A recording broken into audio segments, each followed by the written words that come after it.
मालकिऱ्यात किती गे कोणी मालकिऱ्यात म्हणता ओय मालकिऱ्यात हांगा यो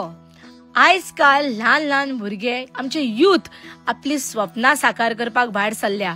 ज्या दिशेन जॉबाच्या फाटल्यान धांवतात त्या दिशेन आयज खुबशे भुरगे आपलो स्वताचो धंदो सुरू करपाक भायर सरल्या आणि तितूंतलेच एक ओल्ड स्टेशन रोड हांगासर असलेले मालकिऱ्यात ह्या मालकिऱ्यात हांगासर तुमकां गाड्याचेर खावपाक मेळटले स्पेशल म्हणटा ते चिकन लेग पीस आणि चिकन शागोती रस आमलेट एका फुडले एक तेन्ना मुद्दम भेट दिया।